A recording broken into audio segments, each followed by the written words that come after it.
दोस्तों, पति पत्नी का रिश्ता तो इतना पवित्र होता है, एक दूसरे के सुख दुख में साथ देने के लिए होता है। पति पत्नी एक दूसरे का साथ देते हैं और जीवन को बड़े आनंद से बिताते हैं, अपने परिवार को पालते हैं। लेकिन उन्हीं के बीच में अगर कोई गलतफहमी हो जाए या फिर एक व्यक्ति पति गलत लाइन पर पहुंच जाए या फिर पत्नी गलत लाइन पर पड़ जाए तो हंसते खेलते परिवार में आग लग जाती है, घर बर्बाद हो जाते हैं। एक व्यक्ति ने अपनी पत्नी की बुरी तरह से बेरहमी से दर्दनाक हत्या कर दी और फिर उसके बाद में अपनी सास और साली की भी हत्या करने के बाद उनके साथ रेप किया और फिर वहां से हो गया फरार। आखिर ऐसा क्या हुआ था इस घटना के अंदर, ये पूरी सच्चाई जानने के लिए आप हमारी वीडियो को अंत तक जरूर देखते रहें। नमस्कार, मैं हूं रितेश कुमार, स्वागत है आप सभी का सच्ची घटना यूट्यूब चैनल में। साथियों, पुलिस के लिए एक डेड बॉडी प्राप्त होती है रेल की पटरी से। वो डेड बॉडी महिला की होती है और जब पुलिस उस डेड बॉडी को पलट कर देखती है तो वो बुरी तरह से झुलसी हुई थी। और फिर पुलिस उस महिला की जांच करवाती है तो काफी जांच करने के बाद में पता चलता है कि ये सागर नाम का व्यक्ति है, उसकी महिला है। अब पुलिस जो होती है वो सागर के घर पहुंचती है तो देखती है कि सागर वहां से फरार है। उसके कुछ देर के बाद में पुलिस के लिए सूचना मिलती है कि जंगल में एक महिला और एक लड़की की डेड बॉडी और दो पड़ी हुई हैं। पुलिस तत्काल वहां पर पहुंचती है तो देखती है कि एक महिला है और एक लड़की है जिसकी बुरी तरह से हत्या की गई है और जंगल के बीच में पड़ी हुई है। पुलिस जाकर के तत्काल उस बॉडी को अपने कब्जे में लेती है। फिर पुलिस सोचती है कि हमें लगता है कि ये एक ही व्यक्ति के काम है जिसने पहले इस औरत को मारा, उसके बाद इस औरत और इस लड़की का कत्ल किया है। पुलिस जो होती है उस महिला के पति की लोकेशन के द्वारा उसकी इंक्वायरी शुरू करती है, उससे ढूंढने का कार्य शुरू करती है कि इसकी गिरफ्तारी पहले होगी तभी पता चलेगा कि आखिर ये कत्ल किसने किया है। लोकेशन के द्वारा पुलिस उस सागर को गिरफ्तार कर लेती है और थाने लेकर जब पहुंचती है तो थाने में पूछती है कि आखिर तुमने अपने परिवार की हत्या क्यों की थी, ये तुम्हारी पत्नी है? वो सागर नाम का व्यक्ति कहता है, हाँ सर, मेरी ये पत्नी है जिसका नाम सुमन है और मेरा नाम ही सागर है, क्योंकि मैंने ही इसकी हत्या की है। पुलिस पूछती है आखिर तुमने अपनी पत्नी की हत्या क्यों की? क्योंकि पत्नी तो जीवन का साथी होती है, हर सुख दुख में एक दूसरे का साथी होते हैं, लेकिन हर समय पत्नी पति की सेवा करती है और तुमने ऐसी पत्नी का कत्ल क्यों किया, आखिर ऐसा क्या कर दिया था? तो वो सागर कहता है, पुलिस को बताता है कि सर, मैं जब घर से बाहर काम करने के लिए जाता था तो मेरी पत्नी गैर मर्दों को अपने पास बुलाती थी और पूरे दिन उनके साथ मौज मस्ती करती थी और मेरे आने से पहले उन्हें घर से निकाल देती थी।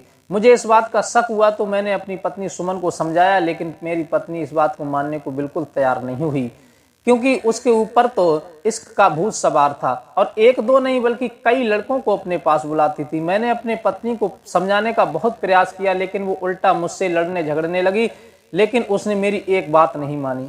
मैंने सोचा कि चलो मैं अपनी सास को जाकर के बताता हूँ, वो अगर समझा देंगी तो शायद मेरी पत्नी मान जाए। वो व्यक्ति पुलिस को बताता है कि मैं जब अपनी सास के पास गया तो मेरी सास भी मुझ पर उल्टा डांटने लगी, कहने लगी कि तुम हमारी बेटी पर झूठा आरोप लगाते हो और स्वयं गलत काम करते हो और मेरी बेटी पर आरोप लगाते हो, और मुझे उसने धक्का देकर अपने घर से भगा दिया। मैं उस दिन तो चला गया काम के लिए, लेकिन जब दूसरे दिन मैंने अपनी पत्नी को समझाने का प्रयास किया तो मेरी पत्नी रोज की तरह मुझसे फिर झगड़ने लगी। मुझे क्रोध आया और मैंने हाथ में कुल्हाड़ी लेकर के अपनी पत्नी पर ताबड़तोड़ वार कर दिया और वो सिसक कर वहीं मर गई। फिर मैंने अपनी पत्नी की लाश को उठा करके पटरी पर डाल दिया और ऊपर से एक बोतल तेजाब डाल दिया जिससे इसकी पहचान ना हो। पुलिस कहने लगी, चलो तुम्हारी पत्नी गलत थी इसलिए तुमने अपनी पत्नी का कत्ल कर दिया, लेकिन तुमने अपनी सास और ये साली का कत्ल क्यों किया? वो सागर कहता है कि मेरे अंदर वही ज्वाला जल रही थी जब मैं अपनी सास के पास गया था कि तुम्हारी लड़की बदचलन है, इसे समझाओ, लेकिन उन्होंने मुझसे भला बुरा कहा और मुझसे घर से धक्का देकर बाहर निकाल दिया, अपनी लड़की का पक्ष ले लिया। तब मैं क्रोध में आकर के गया, हाथ में कुल्हाड़ी लेकर के, और अपनी सास पर ताबड़तोड़ वार कर दिया और मेरी सास जो थी खून में लहूलुहान चिल्लाने लगी, तड़पने लगी। तब मेरी जो साली होती है वो दौड़ करके आती है और वो अपनी माँ को बचाने का प्रयास करती है, चिल्लाने लगती है। तो मैंने सोचा कि ये चिल्ला करके शोर करके सबको एकत्र कर लेगी, उससे पहले मैंने अपनी साली पर भी ताबड़तोड़ वार कर दिया और दोनों जो थी वहीं सिसक सिसक करके दम तोड़ देती हैं। उसके बाद मेरे अंदर इतना गुस्सा था कि मैंने अपनी साली का रेप किया, और साली का रेप करने के बाद में मैंने फिर भी मेरा गुस्सा शांत नहीं हुआ, तो मैंने अपनी सास का रेप किया। दोनों का रेप करने के बाद में मैं वहां से चला गया। पुलिस ने उसके सारे बयानों को सुनने के बाद में उस पर 302 का मुकदमा दायर करके उसे तत्काल जेल भेज दिया। दोस्तों, आप क्या कहना चाहेंगे इस घटना के बारे में कि थोड़ी सी गुस्सा के कारण उसने अपने हंसते खेलते जीवन को तबाह कर लिया। अगर उसकी पत्नी गलत थी तो उसे मायके में छोड़ाता, वार्निंग देता, समझाता, लेकिन इसके बाद नहीं समझती तो उसे छोड़ भी सकता था और कहीं बाहर जा करके अपनी मेहनत मजदूरी करके अपना गुजारा कर सकता था। उसने ये कदम उठाया गया, अच्छा किया, अपनी पत्नी को मारा, बल्कि अपनी सास को मारा और साली को भी मारा, और उसके बाद में उसने रिश्तों को भी शर्मसार कर दिया। मारता तो ठीक था, लेकिन उसने रिश्तों को भी शर्मसार कर दिया। सास माँ के समान होती है और उसने माँ के साथ भी रेप किया। आप इस घटना के बारे में क्या कहना चाहेंगे? अपनी राय हमें कमेंट बॉक्स में दे सकते हैं। और अगर आपको हमारी ये घटनाएं अच्छी लगती हैं तो प्लीज़ हमारे चैनल को सब्सक्राइब जरूर कर दिया करें। मिलते हैं किसी अन्य सच्ची घटना के साथ, तब तक के लिए नमस्कार।